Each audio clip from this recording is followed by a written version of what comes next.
Isang simpleng hoodie, isang showroom na pang high-end, at isang di malilimutang sandali. Ano ang mangyayari kapag minamaliit ng isang manager ng dealership ang lalaking lihim na nagmamay-ari ng lahat ng nasa paligid niya? Pumarada si Ricardo sa harap ng AF Motors, isang premier na dealership na kamakailan lamang niyang binili sa maaraw na Scottsdale, Arizona. Kumikislap ang init ng hapon sa aspalto na tila isang mirage sa paligid ng hanay ng mga marangyang kotse. Ang kanilang makikintab na labas ay kumikislap na parang mga alahas sa ilalim ng araw sa disyerto. Ipinarada niya ang kanyang payak na SUV sa isang karaniwang espasyo sa likuran at bumaba.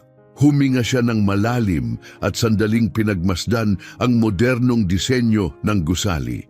Ang kanyang kasuotan ay malayo sa pagiging kapansin-pansin. Isang kulay abong hoodie, kupas na maong at simpleng sneakers. Hindi aksidente ang kanyang pananamit.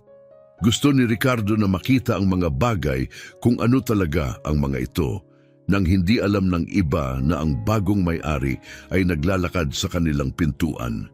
Dahan-dahan siyang naglakad patungo sa pasukan, napansin ng ilang staff na nag-uusap sa may resepsyon. Umalingaw-ngaw ang tawanan sa likod ng mga salaming pinto. Nang pumasok siya, bumulaga sa kanya ang malamig na hangin na pumalit sa tuyong init sa labas. May banayad na amoy ng leather at polish sa hangin. Nakaayos ng perpekto ang mga luxury car sa showroom. Bawat isa ay walang kapintasan sa ilalim ng maliwanag na ilaw. Pagpasok niya, biglang tumahimik ang mga pag-uusap. Napansin niyang tinitingnan ng ilang empleyado ang kanyang hoodie at sneakers. Nagbago ang mood. Bahagya lang, ngunit tiyak na kapansin-pansin. Gayunpaman, hindi ito ipinahalata ni Ricardo. Nandito siya upang magmasid, hindi para humusga. Doon siya lumitaw. Si Carmen, isang maayos kumilos na babae sa gitnang edad, may matalim na tingin at profesional na lakad. Tuwid ang kanyang blazer, matulis ang kanyang takong at may clipboard sa kanyang braso na nagbibigay sa kanya ng hangin ng autoridad. Lumapit siya kay Ricardo nang may layunin, ang tunog ng kanyang takong ay tumatama sa makintab na sahig. Magalang ang kanyang ngiti, ngunit may bahid ng pagdududa.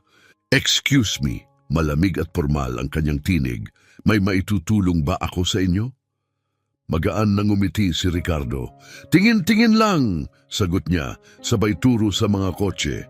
Mabilis siyang sinipat mula ulo hanggang paa. Bahagyang nabasag ang kanyang magalang na anyo at lumabas ang isang malamig na pagtingin. "Nagbabalak ba kayong bumili ng kotse?" tanong niya. May halong pag-aalinlangan. Bahagyang tumango si Ricardo. "Ganun na nga." Nipit ang kanyang labi sa manipis na linya. "Karamihan sa aming mga sasakyan ay nangangailangan ng pre-approval," aniya ng mahinahon. "Kami tumutugon sa isang partikular na uri ng kliyente. Maaring maituro ko kayo sa..." Bago siya makapagtapos, may tumawag sa kanyang pangalan mula sa kabilang dulo ng showroom. "Hoy Carmen! Nandito na yung delivery guy." Nagatubili siya, pero agad bumalik ang tingin kay Ricardo. Halatang ayaw siyang iwanang mag-isa. Tinaasan siya ni Ricardo ng kilay, ngunit kalmado ang tinig. "Ibig mo bang sabihin, hindi ako karapat-dapat?" Nagulat siya kahit sandali lang. Mabilis siyang bumawi, umayos lang tayo. "Tinutulungan lang naman kita," anya na may pilit ng ngiti. "Ang panimulang presyo ng mga kotse namin ay nasa 6 na numero. Siguro may maire-rekomenda ako na mas pasok sa iyong budget." Hindi na tinag si Ricardo, pero itinanim niya sa isipan ang kanyang sinabi. Kalmado siya sa labas, pero medyo masakit ang mga paghuhusga nito. Bumagsak ang katahimikan sa pagitan nila. Lumapit siya sa isang makintab na silver coupe at hinawakan ng marahan ang door handle, kunwaring hinahangaan ito. "Gandang kotse," anya. Nangunot ang noo ni Carmen pero nagpigil sa ngiti. "Oo nga, pero kung hindi ka pa handa sa seryosong usapan, pakihuwag lang sanang hawakan ang mga kotse." Tumango si Ricardo at umurong, inilagay ang mga kamay sa bulsa. Ayos lang, ano ba ang mairerekomenda mo para sa isang tulad ko? Muling nawala ng kumpiyansa si Carmen. Bago pa siya makasagot, dagdag ni Ricardo, interesado akong malaman kung ano sa tingin mo ang kailangan ko. Naluha ang kanyang profesional na anyo at lumitaw ang malinaw na inis. Siguro mas bagay ang mas abot kaya. Maaari kitang ituro sa isang dealership na dalubhasa sa mga second-hand na sasakyan. Binigyan siya ni Ricardo ng banayad ng ngiti, ngunit hindi ito umabot sa kanyang mga mata. Grabe kang humusga, bulong niya. Nanatili sa ere ang mga salita. Huminto si Carmen, huminga at tumindig ng tuwid. Ibabalik ko na lang ang listahan ng mga option, aniya, sabay talikod at naglakad palayo. Tahimik siyang pinanood ni Ricardo. Bumalik siya sa silver coupe, nakita ang kanyang refleksyon sa makintab na pintura. Mukhang magiging interesante ang araw na ito. Tahimik siyang tumayo, muling minasdan ang buong showroom. Hindi siya basta humusga, pero mahirap baliwalain ang ugali ni Carmen. Sa paligid niya, bumalik na sa kwentuhan ng mga staff, pero paminsan-minsan may sumusulyap pa rin sa kanya. Ang ganitong uri ng tahimik na paghuhusga ay hindi na bago kay Ricardo. Sa paglipas ng panahon, nasanay na siya sa mga lihim na sulyap, sa tahimik na pagsusuri, sa mga hindi sinasambit na konklusyon. Bumalik si Carmen makalipas ang ilang sandali, kapansin-pansin ang pagkakahigpit ng hawak niya sa clipboard na para bang ginagamit niya ito bilang panangga. Mabilis ang kanyang hakbang at matigas ang kanyang ngiti. Halatang pinipigil ang inis. Huminto siya sa ilang hakbang mula kay Ricardo. Pinagsama-sama ko ang listahan ng mga sasakyang sa tingin ko ay mas angkop sa iyong sitwasyon, aniya. Tinaasan siya ni Ricardo ng kilay. Aking sitwasyon? Oo. Mabilis niyang tugon, sabay abot ng isang printout. Nakalista sa papel ang ilang mga second-hand na sasakyan, mga simpleng deskripsyon, katamtamang presyo, at mga modelong halatang nasa mas mababang antas ng karaniwang tinitinda ng dealership. Mas praktikal ang mga ito, maaasahan, matipid sa gasolina at sa totoo lang mas makatotohanan. Tinanggap ni Ricardo ang papel ng walang imik at mabilis na sinuri ito. Isang lumang sedan, isang medyo luma ng SUV, isang maliit na hybrid. Sandaling natawa siya sa sarili ngunit nanatiling walang ekspresyon ng muka. Tinupi niya ang listahan at isinilid sa bulsa. Salamat sa oras mo, anya ng mahinahon. Sandaling nabigla si Carmen sa kanyang paggalang. Ngunit agad siyang nakabawi at itinuon ang dalawang kamay sa kanyang baywang. Tingnan mo, anya pinababa ang boses na tila may personal na payo. Nagiging tapat lang ako. Hindi para sa lahat ang dealership na ito. Ayokong masayang ang oras mo. Tinitigan siya ni Ricardo, kalmado at matatag. At anong dahilan para isipin mong hindi ako nababagay dito? Nag-alinlangan si Carmen, bahagyang paghinto, pero sapat para mapansin. Matagal na akong nasa ganitong industriya, sagot niya. Karaniwan kong natutukoy kung sino ang tila wala sa lugar. Wala sa lugar, ulit ni Ricardo, pinabayaan ang mga salitang umalingaw-ngaw, kakaibang pananaw. May anino ng pagdududa sa mukha ni Carmen pero ipinagpatuloy niya. Mas mabuting maging tapat kaysa magpaasa, hindi ba? Tumawa ng mahina si Ricardo, umiling. Pinahahalagahan ko ang katapatan. Kaya't may hihilingin akong tapat din. Pwede ko bang makausap ang may-ari? Nagbago kaagad ang ekspresyon ni Carmen. Kumurap siya sa gulat. Ang may-ari, ulit niya. Oo, sagot ni Ricardo ng magaan. Sandali lang to. Bahagyang nanghina ang ngiti ni Carmen. Hindi pwede ngayon, hindi basta-basta nagpapakita ang may-ari sa mga walk-in. Sobrang abala sila. Ako rin siguro, sagot ni Ricardo sabay tango. Pero baka pwede mo silang tawagan. Sabihin mong nandito ako. Sa tingin ko gugustuhin nilang makausap ako. Muling binalik ni Carmen ang pilit ng ngiti, ngayon ay mas manipis. Sir, sobra na tong palugit na binigay ko. Marami pa akong ibang kliyente. Kung seryoso ka sa pagbili, maari kitang i-refer sa isa sa mga sales representative. Kung hindi,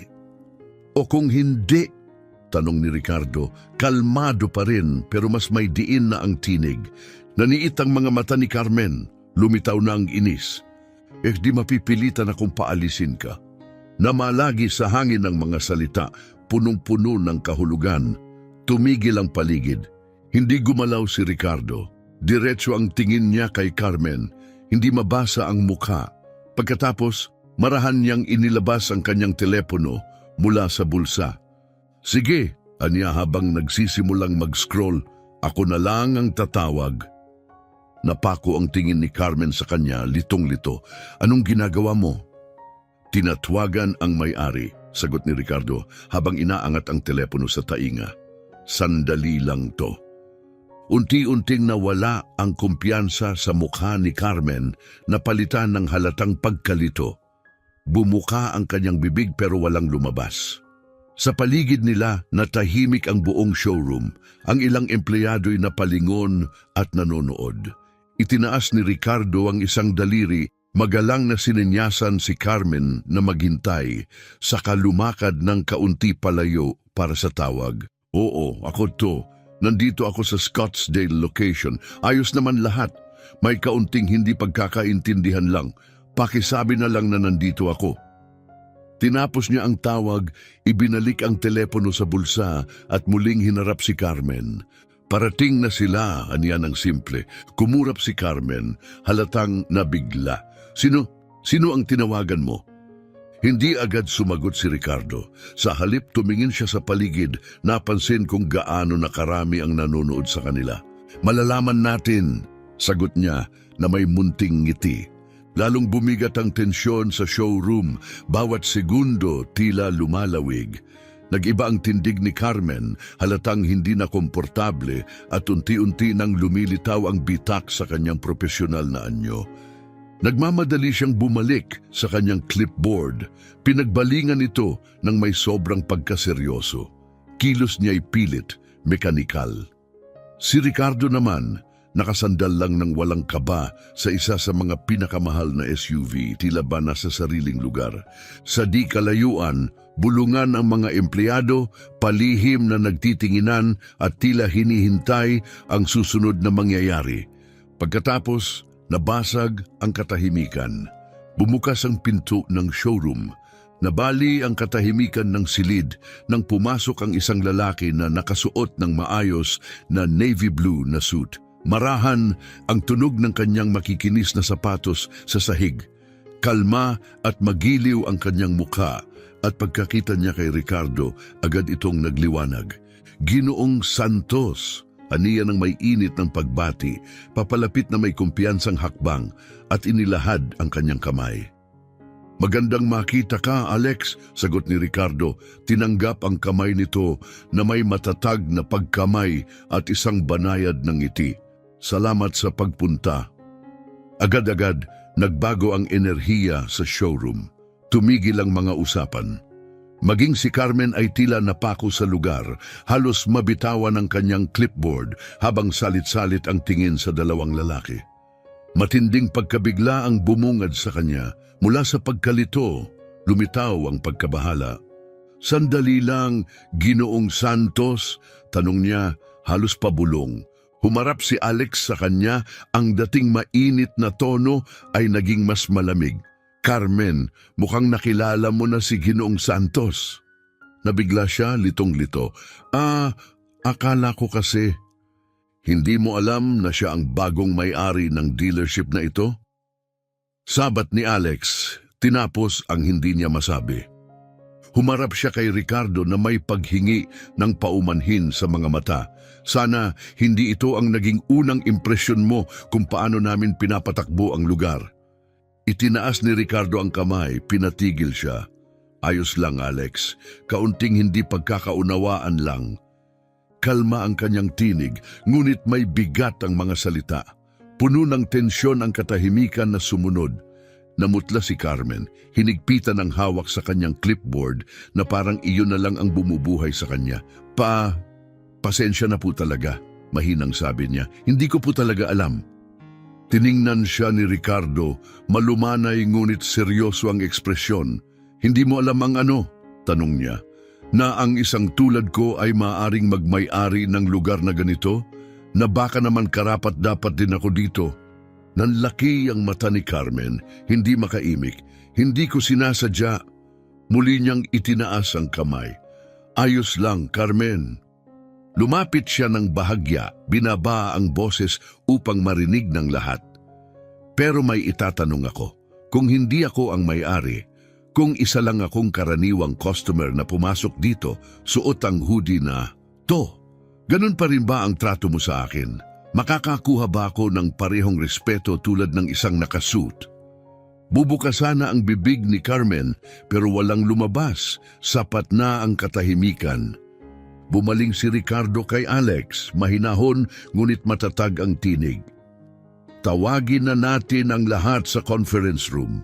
Sa tingin ko, panahon na para pag-usapan kung paano natin pinapatakbo ang lugar na to. Makaraan ng ilang sandali, nagtipon-tipon ang mga staff sa sleek at modernong conference room. Pinalilibutan ng salamin at designer furniture ang silid, pero ngayong araw, tila masikip at di komportable ang espasyo. Nawala ang karaniwang kumpiyansa ng lahat. Nakaupo si Carmen sa likuran, tahimik at tensyonado. Wala na ang kanyang dating pulidong anyo. Nakatayo si Ricardo sa harap, kalmado at makapangyarihan, matatag ang tindig. Nakatayo si Alex malapit sa pinto, nakatawid ang mga braso, tahimik na nagmamasid habang nag-aayos ang mga empleyado. Nang tuluyang tumahimik ang usapan, nagsalita si Ricardo. Malinaw ang tinig, hindi malakas, pero buo. Salamat sa pagpunta sa maikling abisong ito, panimula niya. Para sa mga hindi pa nakakakilala sa akin, ako si Ricardo Santos. Simula noong nakaraang buwan, ako na ang bagong may-ari ng AF Motors. May mumunting bulungan ng pagkabigla. Nagkatinginan ng ilan habang ang iba ay tila hindi makapaniwala. Si Carmen naman, nakayuko, iwas sa anumang tingin. Sinadya kong magbihis ng ganito ngayong araw, pagpapatuloy ni Ricardo. Gusto kong makita kung paano talaga tumatakbo ang lugar kapag walang nakakakilala sa akin. Gusto kong maranasan kung paano pinapapasok ang isang karaniwang customer. Tumigil siya sandali upang hayaang lumubog ang mensahe. Hindi naging maganda ang karanasan ko. Hinusgahan ako, hindi dahil sa layunin ko, hindi dahil sa potensyal ko, kundi sa kung paano lang ako tumingin. Manatili pa rin siyang kalmado, pero ramdam ng lahat ang bigat ng kanyang mga salita. Hindi lang ito tungkol sa nangyari sa akin, aninya tinitingnan ng bawat isa. Ito ay tungkol sa kung paano natin tinatrato ang bawat taong pumapasok sa dealership na ito, ang bawat customer na maaaring hindi natin inaasahan ng itsura. May isang batang salesperson na nagtaas ng kamay, tila nag-aalangan. Tumango si Ricardo upang pahintulutan. Ginong Santos, anya ng dahan-dahan, sa tingin ko karamihan sa amin ay sinusubukang maging patas, pero minsan madali talagang maghusga ng biglaan. Tumango si Ricardo naiintindihan ko. Lahat tayo ay may kinikimkim na bias, aminin man natin o hindi. Pero heto ang katotohanan, Sin. Muling tumingin siya sa bawat isa, inikutan ng tingin ng silid. Hindi sapat ang subukang maging patas, kailangan nating maging intensyonal. Kailangang bumuo tayo ng espasyong kung saan automatiko ang respeto. Kahit sino pa ang pumasok, anuman ang suot nila, anuman ang pinagmulan nila. Tahimik ang silid habang sinisip-sip ng bawat isa ang kahulugan ng kanyang mensahe. May reputasyon ng dealership na ito para sa kahusayan, aniya, mas matatag ang tinig ngayon. Pero ang tunay na kahusayan ay hindi lamang nasusukat sa kalidad ng ating mga kotse. Hindi lang ito tungkol sa pagbebenta ng mga luxury car. Ito ay tungkol sa karanasang natatanggap ng mga tao sa mismong pagpasok pa lang nila sa ating pintuan. At simula ngayon, ang karanasang iyon ay itatayo sa respeto, pagkakapantay-pantay at katarungan. Tahimik na bumalot ang pagsang-ayon sa buong silid. Gayunpaman, may ilang empleyado ang halatang naguguluhan pa rin, hindi sigurado kung ano ang susunod na mangyayari. Tumigil ang tingin ni Ricardo kay Carmen na nanatiling nakaupo, tuwid ang tindig at mahigpit ang hawak ng mga kamay sa kanyang kandungan. Carmen, wika ni Ricardo, matatag ngunit may kabaitan ang tinig. Gusto kong bigyan ka ng pagkakataong magsalita. May gusto ka bang sabihin? Sabay-sabay na lumingon ang lahat sa kanya. Nag-alinlangan siya at lumipas ang katahimikan bago niya nahanap ang kanyang boses. Mahina at hindi tiyak ang paglabas nito. Ako'y nagkamali. Pag-amin niya pulang-pula ang mukha sa kahihiyan. Maling pagkakilala ang ginawa ko at taos-puso akong humihingi ng paumanhin. Bahagyang tumango si Ricardo, hindi mabasa ang ekspresyon. Salamat sa pag-amin, Anya. Sana ito'y maging aral sa ating lahat, hindi lang sa'yo, dahil ang tunay na pagbabago ay nagsisimula sa pananagutan. Bumaling siyang muli sa grupo. Simula ngayon, magpapatupad tayo ng bagong training para matiyak na ang dealership na ito ay sumasalamin sa mga halagang pinaninindigan ko. Ang bawat customer ay karapat-dapat tratuhin ng may dignidad. Walang eksepsyon kung may hindi komportable dito. Ngayon na ang tamang panahon para magsalita. Tahimik ang buong silid, tanging tunog ng aircon ang naririnig. Walang nagsalita pero ramdam ang bigat ng kanyang mga sinabi. Pinatagal ni Ricardo ang katahimikan sapat upang mag-iwan ng marka bago siya muling nagsalita. Mabuti, masaya akong nagkakaintindihan tayo. Bahagya siyang yumuko, firm pero kalmado ang boses. Alam kong hindi madali ang pagbabago pero kailangan ito at ang dealership na ito, ang dealership natin, ang mangunguna sa pagbabagong iyon. Itinukod niya ang mga kamay sa mesa sa kamuling tumindig ng tuwid. Linawin ko lang, hindi ako pumunta rito para ipahiya ang sinuman. Nais ko lang makita kung anong kultura ang minana ko at kung paano natin ito mapapabuti. Saglit siyang tumingin kay Carmen na sa wakas ay tumingin pabalik. Carmen, may karanasan ka. Pinaghirapan mo ang posisyon mo. Nire-respeto ko yan. Pero ang araw na ito ay isang panawagan sa pagmulat, hindi lang para sa iyo, kundi para sa ating lahat. Dahan-dahang tumango si Carmen. Nauunawaan ko, aniya nanginginig ang tinig, ngunit totoo. Nagkamali ako at gagawin ko ang lahat para maitama ito. Lumambot ang tinig ni Ricardo. Naniniwala ako sa pangalawang pagkakataon. Pero ang pananagutan ang nauuna. Mag-uusap tayo ng masinsinan kung ano ang susunod na hakbang. Bumaling siya sa iba pa at bumalik ang lakas sa kanyang tinig. Ang lugar na ito ay hindi lang tungkol sa mga sasakyan. Ito ay tungkol sa tiwala, sa ugnayan, sa pagtatakda ng mas mataas na pamantayan sa lahat ng ginagawa natin.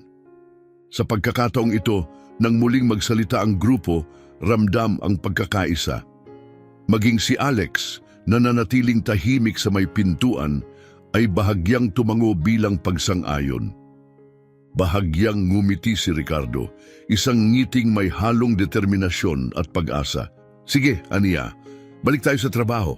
At tandaan ninyo, ang paraan ng pagtrato natin sa tao ay mas mahalaga kaysa sa kahit anong produkto nating ibinibenta. Habang paalis na ang mga tauhan, napansin ni Ricardo si Carmen na nakatayo malapit sa pintuan.